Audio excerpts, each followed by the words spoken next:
বিহু সুৰক্ষা সমিতিৰ যোৰহাট জিলা সমিতিৰ ষষ্ঠ দ্বিবাৰ্ষিক অধিৱেশন সম্পন্ন। বিহু সুৰক্ষা সমিতিৰ যোৰহাট জিলা সমিতিৰ ষষ্ঠ দ্বিবাৰ্ষিক অধিৱেশনখন আজি দিনজোৰা কাৰ্যসূচীৰে অনুষ্ঠিত হয়। পুৱা পৰিৱেশ নিকাকৰণ বন্তি প্ৰজ্বলনৰ পিছত পতাকা উত্তোলন কৰে বিহু সুৰক্ষা সমিতিৰ যোৰহাট জিলাৰ সভাপতি আনন্দ গায়নে। ইয়াৰ পাছতে 40 ঊৰ্ধৰ মহিলাসকলৰ মাজত পৰম্পৰাগত বিহুনাম প্ৰতিযোগিতা অনুষ্ঠিত হয়।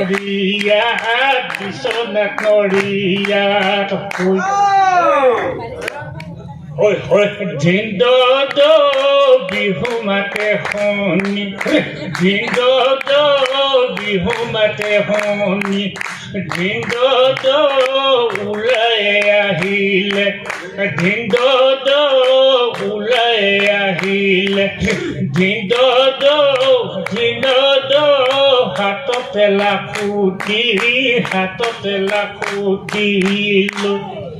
राम तुलके जाम जे तेरी बोइना दुयू मिली बिहू के गाम ओइ नाहर फुलफुली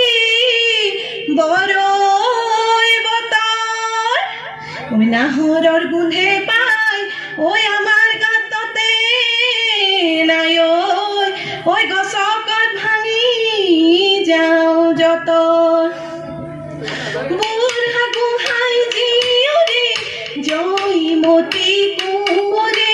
জয়মতী কুঁৱৰে দেশৰ হকে দিছিলে প্ৰাণ তেজেৰে ঐ ৰাঙলী হ'ল গোটেই দেহাতী ৰাখি গলৈ অসমৰ মান কাঠ পকি কি কৰিম এটা কোতে সোমাই মৰিম কলৈ যাম কি কৰিম এটা কোতে সোমাই মৰিম কলৈ গ'লে পাহৰিম তোকে আইতা জিলমিল কৰে আইতা মুকুতা হৰে আইতা আইতা কেঁচা সোণ বৰষে ঐ কেঁচা সোণ বৰষে গা মিচিমি আহিব আইতা বৰে বিহানিব ঐ তাকে খাই পাহৰিম তোকে আইতা জিলমি ঐ কৰে আইতা মুকুতা হৰে আইতা আইতা কেঁচা সোণ বৰষে ঐ কেঁচা সোণ বৰষে গা। এইখিনি হৈছে বিভিন্ন যোজনা লগাই এই জাতনামসমূহ গাই থাকে। ঐ বিহুতি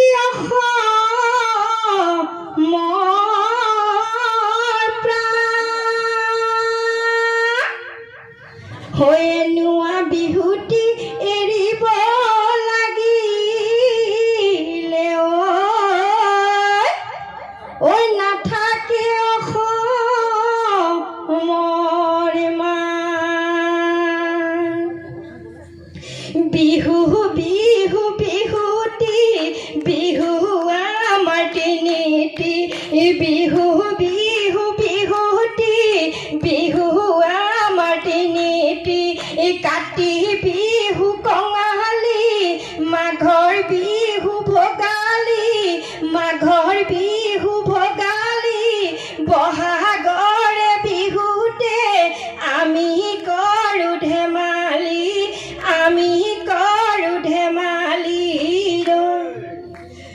ঐ কুমলীয়া তামোলৰ ঠুকে ঐ চেনাধন কুমলীয়া তামোলৰ ঠুক বিহু সুৰক্ষা সমিতিৰ সভাপতিকে ধৰি সকলোৰ বিষয়ববীয়া মুখৰ মিচিকনি দাঁতৰ জিলিকনি এই বুঢ়া কালত কেনেকৈনো পাহৰো তোকে ৰৈ ৰাতি মই নামতি তোমালোকৰ ঘৰলৈ ৰৈ ৰাতি মই নামতি সদায় যাব পাৰোঁ মই ৰৈ ৰাতি মই নামতি যদি দিয়া মৰমৰ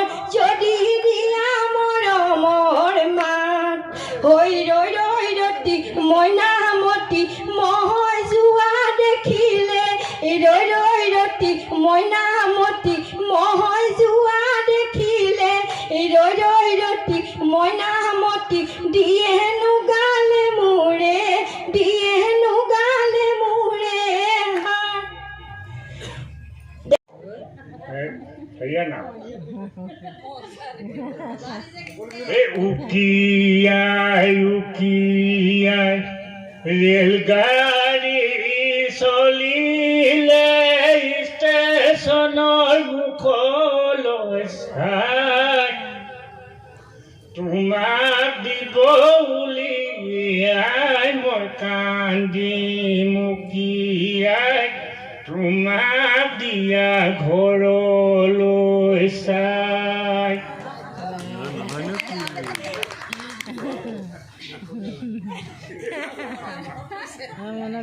মনত পেলাই পেলাই লৈছে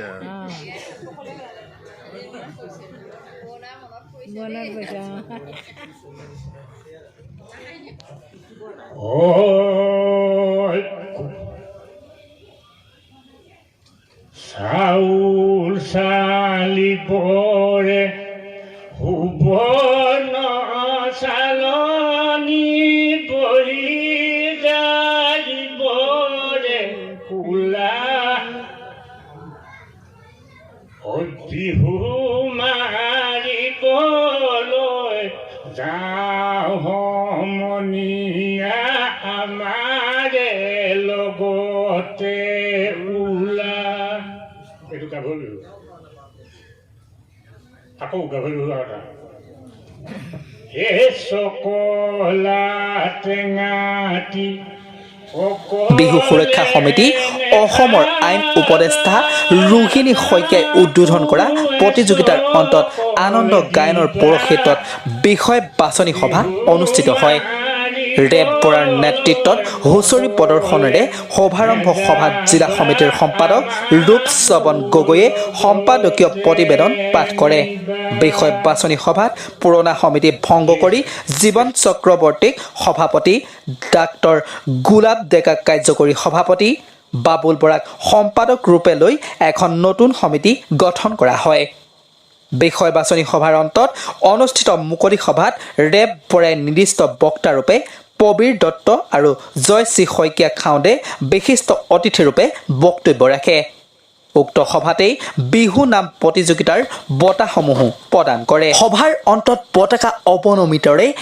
বিহু সুৰক্ষা সমিতিৰ যোৰহাট জিলা সমিতিৰ ষষ্ঠ দ্বীপবাৰ্ষিক অধিৱেশন সামৰণি পৰে যোৰহাটৰ পৰা পংকজ কুমাৰ দাসৰ ৰিপৰ্ট নিউজ ইণ্ডিয়া 12 অসমৰ উদ্দেশ্যই হ'ল আমাৰ যিখিনি থলুৱা লোককলা সেইখিনি সংৰক্ষণ কৰা আৰু প্ৰচাৰ কৰা গতিকে মানে আমাৰ যিখিনি এটা মানে লোকসংগীতৰ এটা ধাৰা হ'ল আমাৰ বিহুনামসমূহ গতিকে এইখিনি আমি পৌৰাণিক যিখিনি পৰম্পৰাগত প্ৰায় যদি আমি উলিয়াই নানো এইদৰে প্ৰতিযোগিতা পাতি বিলুপ্তিৰ পথত হয়তো হেৰাই যাব গতিকে সেই উদ্দেশ্য আগত ৰাখি আমি আজি পৌৰাণিক বিহুনামৰ প্ৰতিযোগিতা অনুষ্ঠিত কৰিলোঁ আচলতে এইটো প্ৰতিযোগিতা এইকাৰণে কৰা হৈছে প্ৰতিযোগিতা বুলি ক'লে মানুহখিনিৰ উদ্যমটো অলপ বেলেগ ধৰণৰ হয় মহিলাসকলে এটা প্ৰকাশৰ বাটো পায় আৰু লগতে আমাৰ এই যি আমাৰ অমূল্য সম্পদ লোককলা এই বিধৰ সংৰক্ষণ আৰু প্ৰচাৰ লাভ কৰে আৰু আজি সাফল্যমণ্ডিত হৈছোঁ বুলি ভাবিছোঁ যথেষ্ট পুৰণা বিহুনাম আমি শুনিবলৈ পালোঁ আৰু সেইখিনি ভৱিষ্যতে আমাৰ কৰ্ণধাৰ সমিতিৰ মানে যি নিৰ্দেশনা মতে আমি সেইখিনি লিপিবদ্ধ কৰি তাৰ পাণ্ডুলিপি তৈয়াৰ কৰি ভৱিষ্যত প্ৰজন্মলৈ থৈ যাম বুলি আমি বদ্ধপৰিকৰ বিহুনাম আমাৰ যোৰহাট জিলা সমিতিৰ যি বিহু সুৰক্ষা সমিতি আজি ষষ্ঠ দ্বিবাৰ্ষিক অধিৱেশন আছিলে তাত আমি পুৱাৰ কাৰ্যসূচী পতাকা উত্তোলন কৰি স্মৃতিতপন কৰা হ'ল আৰু দুপৰীয়া 11 বজাৰ পৰা আমাৰ প্ৰায় পুৰণা বিহুনাম আমি প্ৰতিযোগিতা অনুষ্ঠিত কৰা হ'ল ইয়াত প্ৰথম দ্বিতীয় তৃতীয় স্থান প্ৰাপ্তক আমি বঁটা বিতৰণী সভাত পুৰস্কাৰ ঘোষণা কৰি বঁটা বিতৰণী সভাখন পতা হৈছিলে আৰু আমি পুৰণা কমিটিখন ভংগ কৰি নতুন কমিটি গঠন কৰিলোঁ নতুন কমিটিৰ সভাপতি হিচাপে জীৱন চক্ৰৱৰ্তী আৰু সম্পাদক হিচাপে বাবুল বৰাক আমি মনোনীত কৰা হ'ল গতিকে আমি আগন্তুক দিনবিলাক যাতে সকলোৱে পাৰ হৈ যায় তাৰে আশা কৰি আমাৰ অনুষ্ঠানটো জীয়াই থাকে তাৰে কামনা কৰি মোৰ বক্তব্য ইমানটা সামৰণি আমি মানে আগৰ পুৰণা কমিটিখন আজি ভংগ হৈছে আৰু নতুন কমিটিখন গঠন কৰি দায়িত্বভাৰ আমাকে দিছে অভিভাৱকজনকে আমি আগৰ যিখিনি বস্তু হৈ উঠা নাছিলে মানে বিভিন্ন কাৰণত যেনে ধৰক কৰোণা মহামাৰীৰ কাৰণেও বহুতখিনি আমাৰ পিছ পৰি গৈছিলে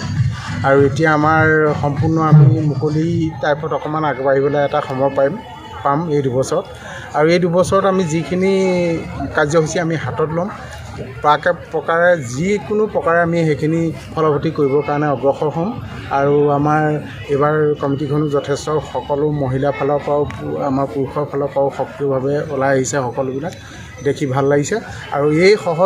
সকলোৰে সহযোগত আমি এটা সুন্দৰ পৰিকল্পনা হাতত লৈ পেলাই যোৰহাট জিলাখনক আৰু অগ্ৰগতি প্ৰদান কৰিবৰ বাবে আমি যথেষ্টভাৱে মনোনিৱেশ কৰিম।